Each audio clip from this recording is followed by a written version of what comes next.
Alrighty then, back once again for another reaction. This time it's Once Upon a Time, Season 2, Episode 16. Watching 15 was very hard for me, especially because of the subject matter coming at a very inopportune time.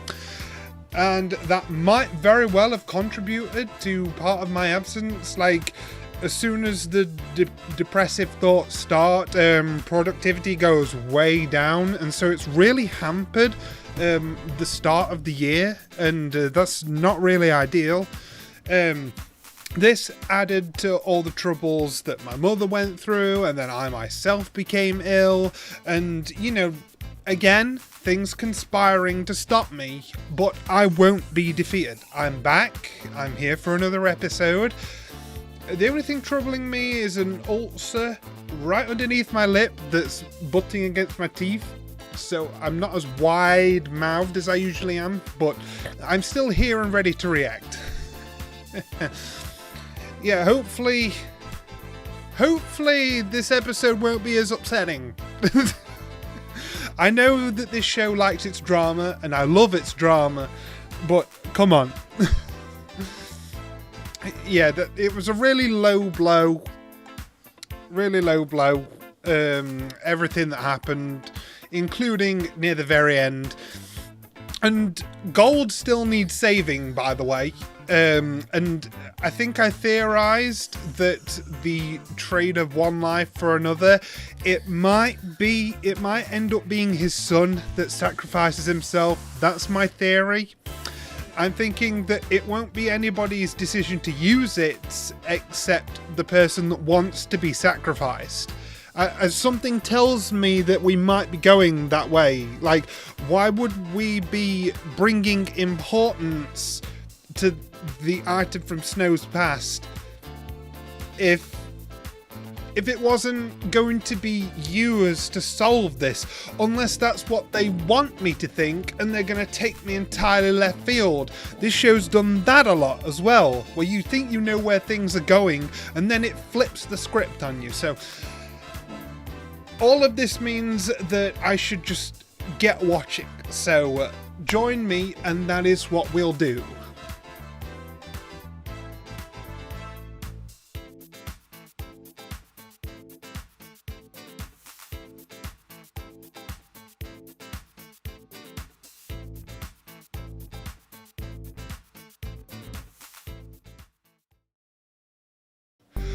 Oh, Mary Margaret, you done fucked up now. Oh, that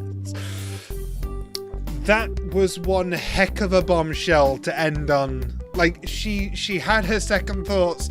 She successfully manipulated her, like, and realizing what was about to happen, she tried to stop it, but no, Cora's been killed. At least I'm assuming. I don't know if she'll get brought back at some point, if that's somehow possible. I'm not going to speculate on that. I'll take it at face value for now. Cora's dead. And Regina, like I say, if she hated Snow, hated Mary, you know, as much as she did already, this is beyond anything now. That hellfire and brimstone, basically. Like, we better keep these people on the opposite ends of town. You know what I'm saying? Like, well, on the plus side, Gold is back to full strength, so I'm always happy to see a lot more of him. But yeah. This was a terrific episode. Definitely one of my favorites of the season. I think I can say that right out. It just had so much going for it in terms of the backstory I was interested in. You know, satisfying backstory for both Rumpel and Cora's characters, and it was cool that they started to somewhat go with the original Rumpelstiltskin tale, but then they changed things around because of Cora's personality. And it is sort of tragic that she did love him, but the call to power was just too great, is what I'm assuming we're going for it. And yeah, power ended up corrupting her so much. Oh man. Okay, I just need to process everything that happened. Like, it was such a good episode. This is the sort of show that you'd hate to be watching weekly on TV or something. And not hate as in you don't like watching it, but as in, no, I have to wait for the next episode. Like, things are popping off, and I love it. Yeah, one of the standouts for me, though, was definitely Gold/Rumble giving his deathbed speech to Belle.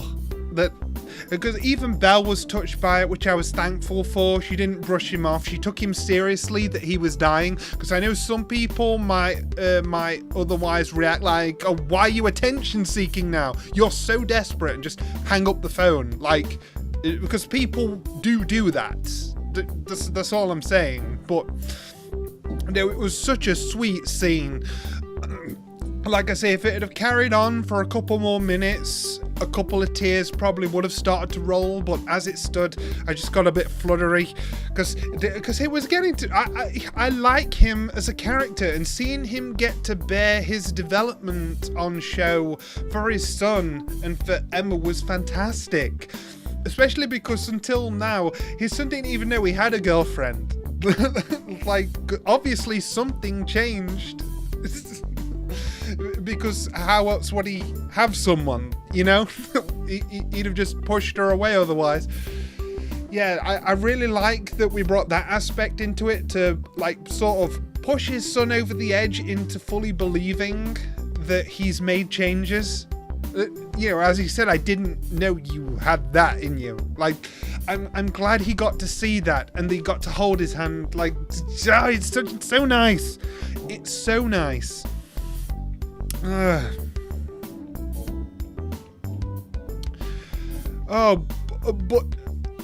okay, the biggest thing to take away from this episode is obviously that Mary Margaret did give in to her dark urges. She cursed Cora's name on the candle into her heart in order to save Gold's life.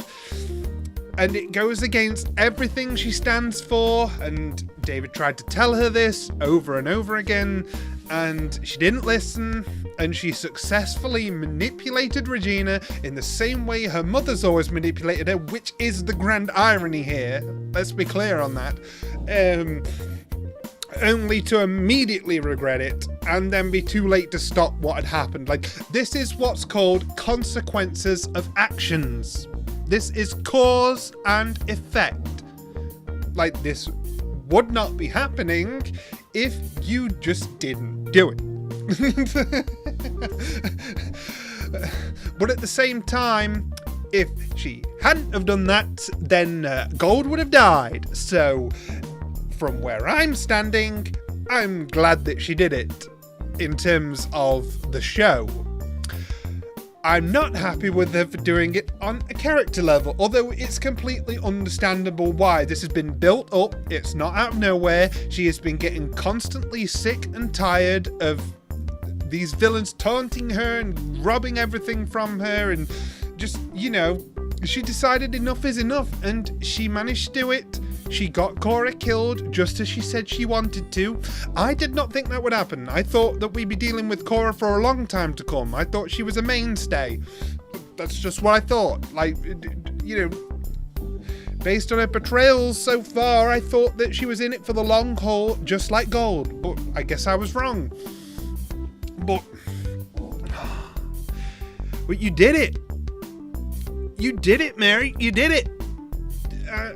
I don't know what consequences are going to come of this, but this is going to spark a really, really interesting turn in Mary Margaret's character development. Like, something will now have changed, because her once 100% pure white heart is now like 80 or 90%, because she's dealt a hefty black chunk to it by following through with her impulse for revenge. Oh boy. Of course, I have to make a passing comment that, again, the sexual tension was very conflicting for me, because, like, go you, but also this feels so awkward and grody because you go on to hate each other. I did not know how to feel at all, and I bet many other people felt the same way, because we're seeing this after we've had all of the build-up of them being hated enemies. But I do appreciate it from a dramatic beat standpoint that she did love him before she removed her heart. Like that, as she said, that's why she had to do it. And bless Regina, like all she ever wanted was to please her mother, and she wanted to believe in her to the point that she let herself get manipulated by Mary Margaret. I want to stress that this does not, in my personal opinion, I know that Heidi, just like myself, is uncomfortable with Regina's heel face turn in the second half of this season when she was doing so well before. But I have to point out that I would at least say that I don't place any fault of intelligence on Regina for falling for it. I don't place any logical fault on her for falling for it, because you just got to consider the grip her mother has on her heart, and based on how she has already been established in this period of her character that's controversial, it makes sense for the moment arrived, is what I'm trying to say. Like, if there was a time that the likes of Mary Margaret could pull the wool over the eyes of the likes of Regina, it would be in a matter that concerns her mother and her love for her. She made a very convincing argument that she wouldn't be able to truly love her daughter unless she had her heart inside her. That's very believable. Regina has no reason to believe that Mary Margaret has the means to tamper with the heart in any way. Like she would not think of on her own that some specific condition has been raised that putting the heart inside her will kill her. Like, she had no way of knowing that. I don't fault Regina for that. It's pretty clear that the fault of this particular instance is on Mary Margaret's shoulders, and she will have to deal with the consequences in both the story and her character arc. This is a very interesting turning point, and I'm super excited to see where it's gonna go. Yep, I think that's about it for my thoughts on this episode. I loved it. I'm looking forward to the next one, and I shall see you guys next time.